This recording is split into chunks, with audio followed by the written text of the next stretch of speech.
नमस्कार मित्रों, आज हम लोग कुमार संभव के पंचम सर्ग को पढ़ेंगे। इसमें 17 सर्ग हैं। कुमार संभव के प्रथम सर्ग में भगवान शिव ने जो है कि माता पार्वती का जन्म हुआ है प्रथम सर्ग में। पंचम सर्ग में माता पार्वती के द्वारा भगवान शिव को वर्ण करने की जो है कि हर एक प्रयास किए गए हैं। सर्वप्रथम रूप माधुर्य के माध्यम से, फिर उसके बाद में तपस्या के माध्यम से, और इसमें जो है कि 10वें 11वें सर्ग में क्या हुआ है, भगवान शिव के द्वारा उनके पुत्र जो भगवान कार्तिकेय उनका जन्म हुआ है। और 17वें सर्ग में क्या हुआ है कि भगवान कार्तिकेय ने तारकासुर नाम के राक्षस का वध किया है। आइए हम लोग पढ़ते हैं पंचम सर्ग के प्रथम श्लोक को पढ़ते हैं। इसमें वंशस्थ छंद है और इसमें जो है, आइए हम लोग देखते हैं क्या बताया गया है। कहे हैं कि माता पार्वती के जो है कि रूप जो है कि इस प्रस्तुत श्लोक में माता पार्वती ने क्या किया है, अपने रूप माधुरी के माध्यम से भगवान शिव को मोहित करने के भरसक प्रयास किए हैं। आइए देखते हैं क्या बता रहे हैं कि इस श्लोक जो है कि सर्ग में वंशस्थ छंद है। कौन सा छंद है? वंशस्थ छंद है। आइए हम लोग पढ़ते हैं क्या बताएं कि तथा समक्षम दहता मनोभवम पिनाकिना भग्न मनोरथा सती निनिंद रूपम हृदयन पार्वती प्रियेषु सौभाग्य फला ही चारुता।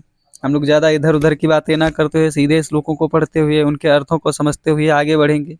क्या बताए हैं कि पार्वती देखिए पार्वती, आइए हम लोग जो है कि देखते हैं क्या बताए हैं कि पार्वती तथा समक्षम दहता मनोभव, अर्थात पार्वती के तथा समक्षम, वही समक्ष सामने, ठीक है, समक्षम समक्ष सम्मुख, दहताम जला दिया, मनोभवम, ठीक, मनोभव अर्थात भगवान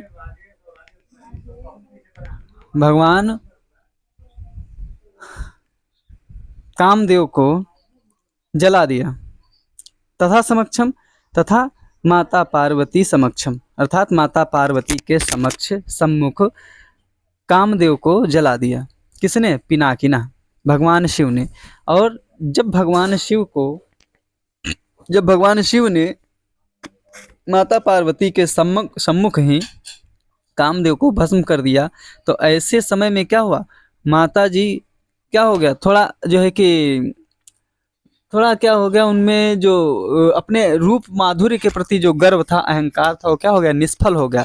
तो क्या हो गया, इस प्रकार से उनकी इच्छा जो है कि भग्न हो गई, उनकी इच्छा टूट गई। तो एक जो है कि भग्न मनोरथा अर्थात टूटी इच्छा वाली सती माता पार्वती हृदयन रूपम निनिंदे, अपने हृदय के माध्यम से अपने रूप माधुर्य की निंदा करते हुए क्या बताएं कि प्रियेषु सौभाग्य फला ही चारुता, ही मतलब क्योंकि प्रियेषु अपने प्रियतम की सौभाग्य फला अर्थात जो है कि सुंदर फल वाली या सौभाग्य रूपी फल वाली, क्या हुआ, सौभाग्य रूपी फल वाली चारुता को, अर्थात चंचलता को, सौंदर्यता को, सौंदर्यता भवत, क्या होती है, सौभाग्य फला ही भवत चारुता, क्या होती है कि जो बताने की कोशिश में जो है कि माता पार्वती यही बताने की कोशिश करती हैं कि सौंदर्य की सफलता, सौभाग्य फला ही चारुता, अर्थात सौंदर्य की सफलता तभी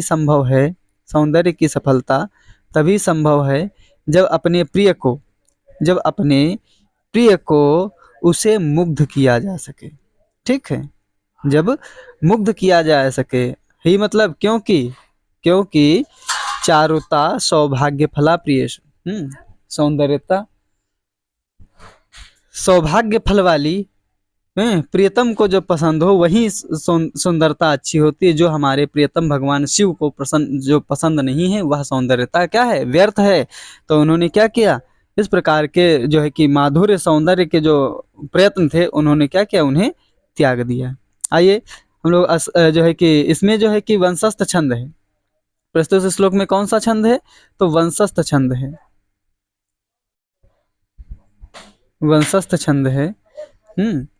और इसमें वंशस्थ छंद है और इसमें अर्थांतरण न्यास अलंकार है। अलंकार कौन सा है? तो अर्थांतरण न्यास अलंकार है। और इसके अंतर्गत इसमें बताए भी हैं, क्या बताए हैं? बताए हैं कि इस प्रकार अपनी आंखों के सामने ही शंकर जी के द्वारा कामदेव को जलाते हुए देखकर पार्वती जी की अभिलाषा चूर चूर हो गई। वह अपने रूप को धिक्कारने लगी, क्योंकि सौंदर्य की सफलता तभी है जब उसे प्रिय को मुग्ध किया जा सके। अर्थात जिस सौंदर्यता से अपना प्रियतम मुग्ध ही ना हो, उस सौंदर्यता का लाभ, उस सौंदर्यता से क्या लाभ, ऐसा जो है कि माता पार्वती इस जो है कि जगत को संदेश देना चाहती हैं। भगवान शिव को क्या पसंद है, हमको वही कार्य करना चाहिए, ऐसा माता पार्वती अपने लिए नहीं, संसार के लिए वही चीज़ क्या है, प्रस्तुत करना चाहती हैं। और देखिए वंशस्थ छंद की परिभाषा क्या है? जतौ तु वंशस्थ उदीरितम जरौ, अर्थात जतौ तु वंशस्थ उदीरितम जरौ। वंशस्थ की यह परिभाषा है, क्या है? जतौ तु वंशस्थ अर्थात जगड़ तगड़, फिर उसके बाद में वंशस्थ उदीरितम जगड़ रगड़। इस प्रकार से 4 गण आने से क्या होता है? वंशस्थ छंद होता है। आइए देखते हैं अगले श्लोक को। अगले श्लोक में क्या बताए हैं? बताए हैं माता पार्वती कहती हैं कि ये साकर तुम वंद्य रूपताम समाधिमास्थाय तपोभिरात्मनः अवाप्यते वा कथमन्यथा द्वयम तथा विधम प्रेम पतिश्च तादृशा। अर्थात येस साकर तुम, सा मतलब वह माता पार्वती है, सा मतलब वह माता पार्वती और क्या कर रही हैं? समाधि में आस्थाएं, समाधि मतलब समाधि में, आस्थाएं मतलब बैठ करके, तपोभिरात्मना अपने आप से अर्थात अपने आप को, तपोभि तप के द्वारा, कर तुम, और कैसे? ये से कर तुम, ये से मतलब इच्छा के द्वारा कर रही हैं, किसी के जोर जबरदस्ती से माता नहीं कार्य कर रही। कैसे करें? सा माता पार्वती समाधि में आस्थाएं, समाधि में बैठ करके, समाधि में आस्थाएं अर्थात समाधि में बैठ करके, तपोभी आत्मना अपनी आत्मा के द्वारा अर्थात अपने स्वयं के द्वारा, ठीक है, तपस्या करके, आत्मना तपोभी, ये आत्मना षष्ठी विभक्ति एक वचन का रूप है, तो इसमें का की के रा री रे ना नी ने आदि जो है कि इसमें क्या होंगे? स्पेशल वर्ड, करेक्टर वर्ड जो है कि प्रयोग होंगे ना। तो क्या होगा? आत्मना स्वयं को, तपोभी तप के माध्यम से, ये इच्छा कर तो मतलब कर रही है कौन? सा माता पार्वती। और कहाँ पर? समाधि में आस्था है, समाधि में बैठ करके, ठीक है। और क्या किए हैं? अवंध्य रूपताम, रूपताम मतलब अपने रूप को, सौंदर्य को, अवंध्य का मतलब होता है निष्क्रिय, ठीक है, या मतलब जो इसको हम कह सकते हैं, जो है कि अवंध्य को हम कह सकते हैं जो मतलब जो है कि निष्फल, ठीक है, और रूपताम निष्फल रूप वाली, ठीक है, अवंध्य रूपताम अर्थात निष्फल रूप वाली माता पार्वती अब क्या कर रही है? अब भगवान शिव को मोहित करने के लिए आत्मना तपोभी, स्वयं को तप में लगा दिया है, ठीक है। और कैसे? इसे जो है कि ये मतलब इच्छा के द्वारा, अपनी इच्छा से उन्होंने क्या किया है? अपनी इच्छा से अपने आप को क्या किया है? जो है कि तप में लगा दिया है। तो अब क्या है? जब अपने आप को तप में लगा दिया, आज देखिए हम देखिए ये में क्या है? इस धातु है, इस धातु से, और ये क्या है? लिट लकार प्रथम पुरुष एक वचन की है, और क्या किए? अवाप्यते प्राप्त किया है ना, क्या है? प्राप्त किया है, वह अथवा, ठीक है। कथम अन्यथा द्वयम, कथम मतलब किस प्रकार से, अन्यथा दूसरा, द्वयम दोनों, तथा विधम, तथा उस प्रकार का विधम, विधि, प्रेम पतिश्च तादृशा, प्रेम तादृशा मतलब वह, पतिश्च और पति के, प्रेम मतलब प्रेम को, है, तथा विधम जैसा वह चाहते हैं, ठीक है, अर्थात जैसा प्रभु भगवान चाहते हैं उसी प्रकार से क्या किया है? उन्होंने प्रयत्न किया है प्रभु को पाने के लिए।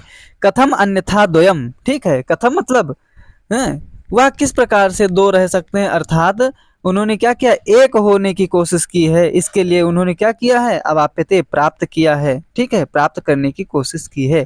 क्या बताए हैं कि उन्होंने जो है कि अन्यथा अर्थात अन्यथा, अन्यथा का मतलब होता है जो है कि जो सत्य नहीं है, अर्थात अन्य प्रकार से, मतलब जो ये नहीं प्रकार जो सर्वप्रथम माता पार्वती ने प्रेम का जो है कि प्रेम के माध्यम से शिव को प्राप्त करने की कोशिश की, उसको त्याग करके अर्थात अन्यथा अन्य प्रकार से, ठीक है, तथा विधम उस प्रेम को तथा विधम उस प्रेम को तादृशा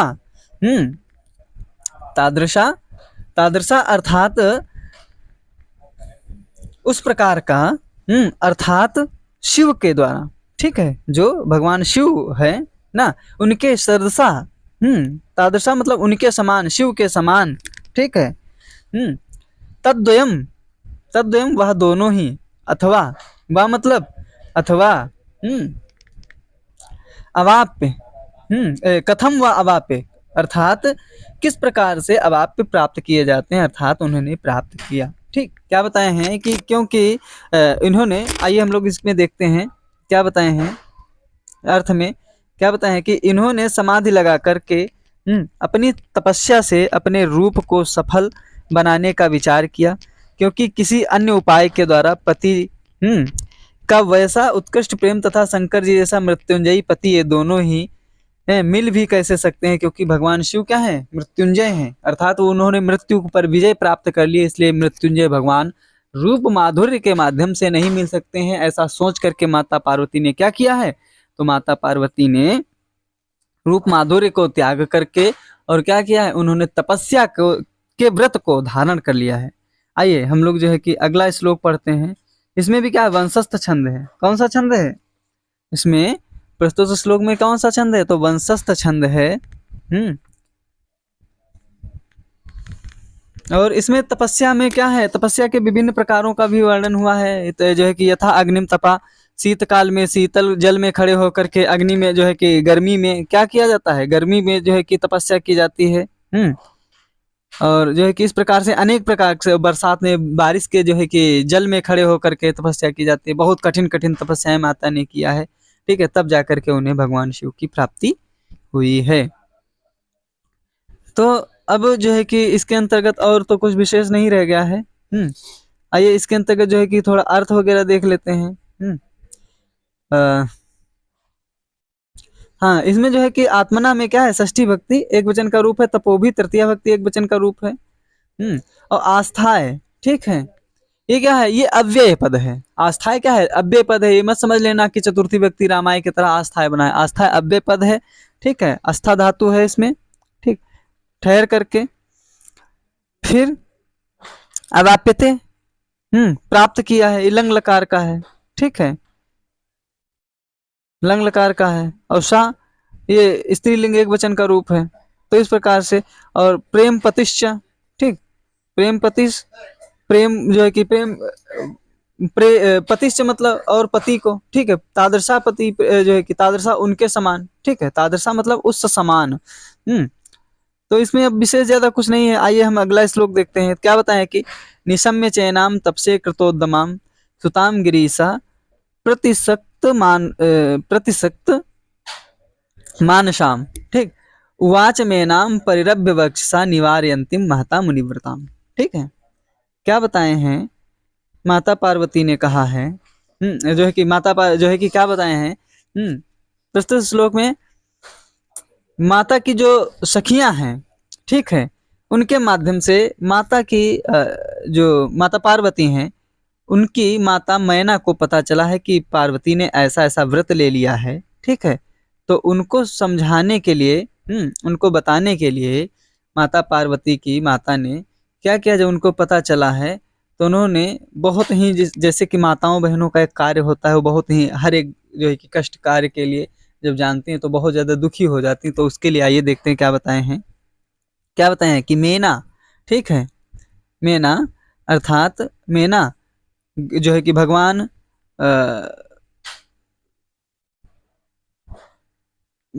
शिव की पत्नी माता पार्वती की माता का नाम है मेना, ठीक है, अर्थात भगवान शिव की सास की नाम क्या है, ठीक है, ससुर का नाम क्या है, मेना नाम है।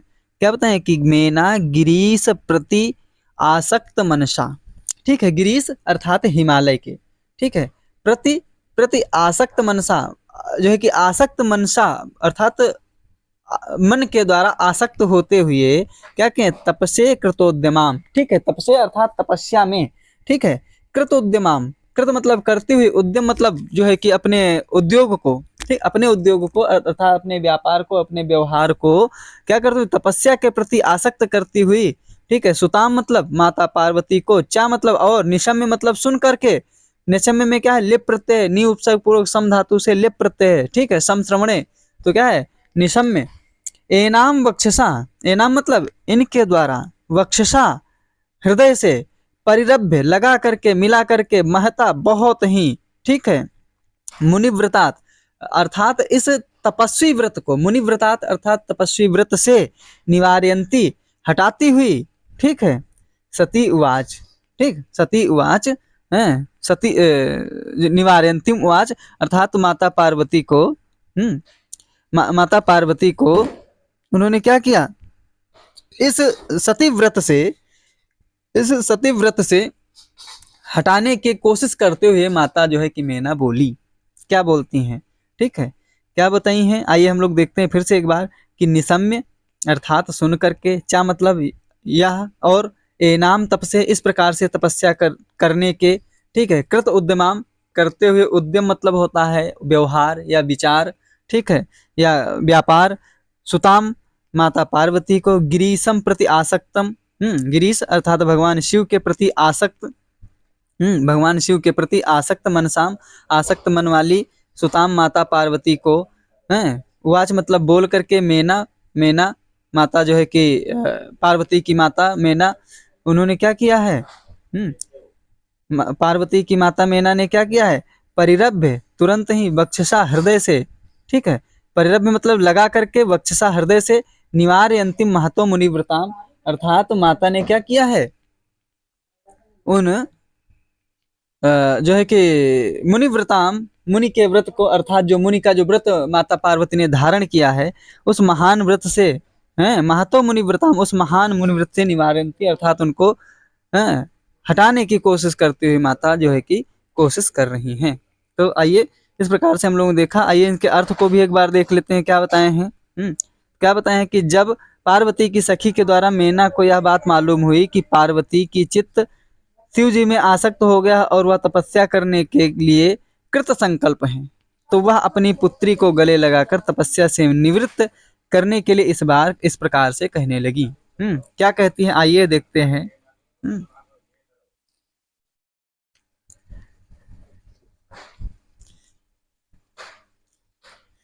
अब चतुर्थ श्लोक में क्या बता रही हैं, माता की जो है भगवान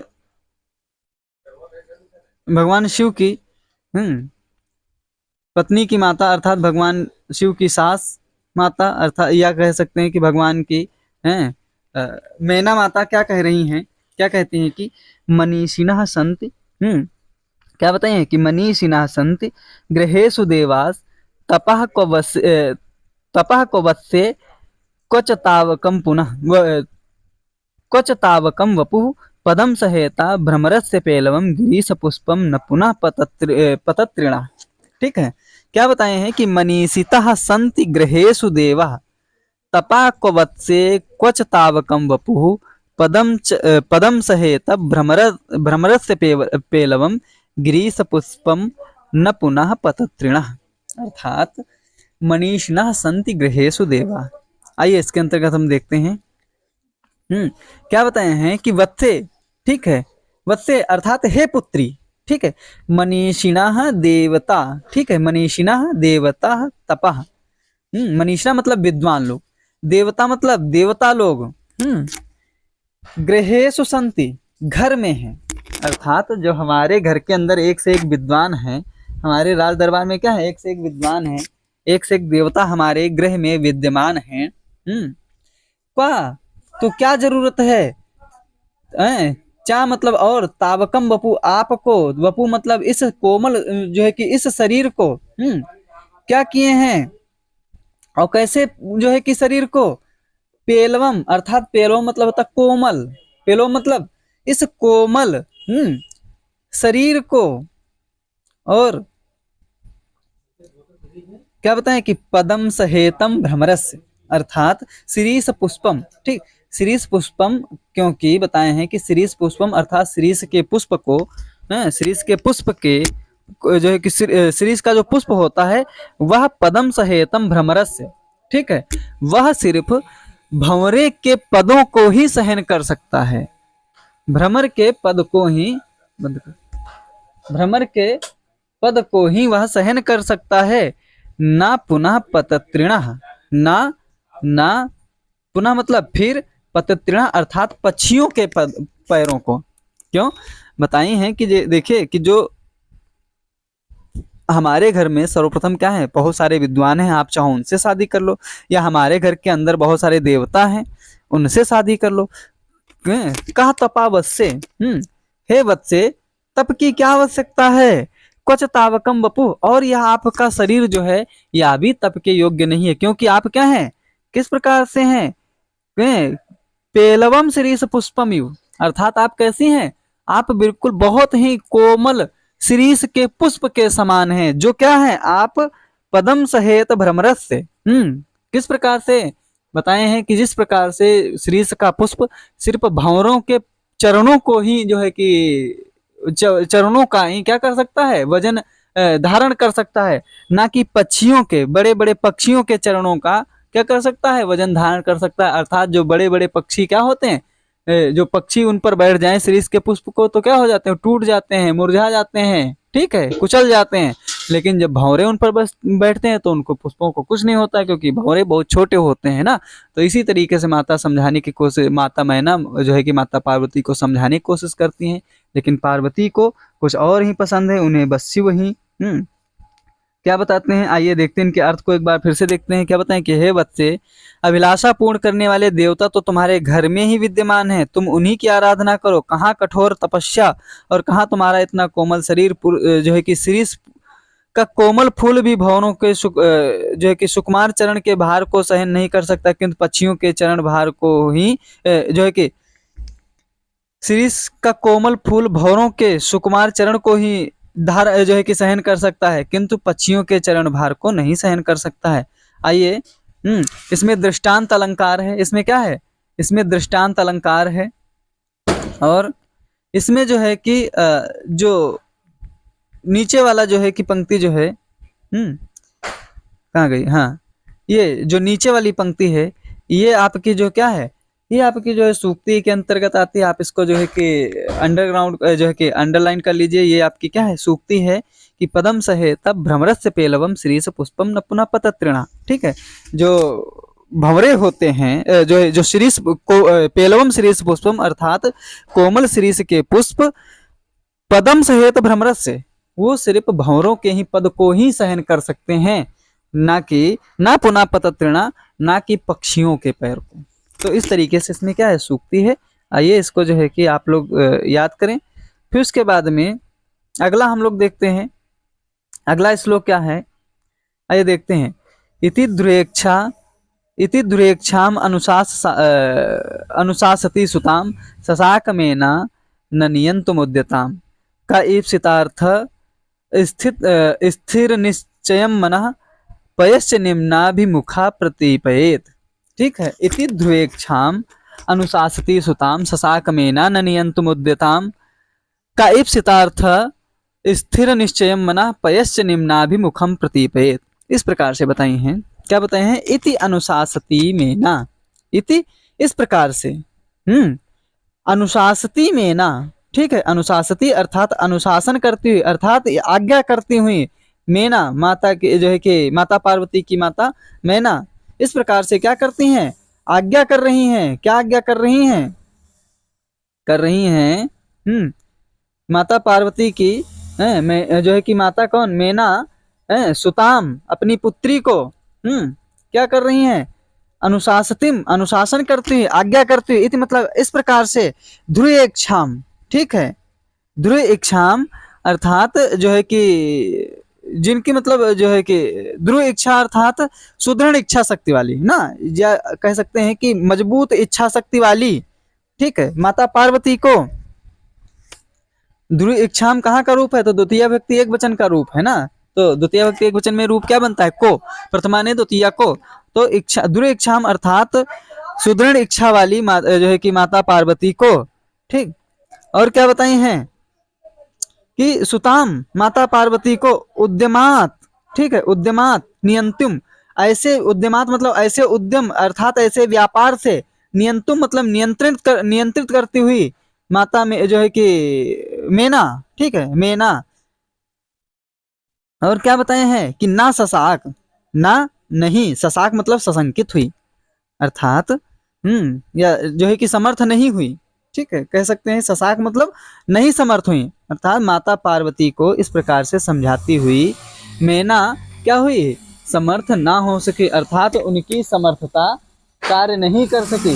माता पार्वती ने जो चाहा उनके कार्य को समर्थ नहीं किया जा सका। और क्या हुआ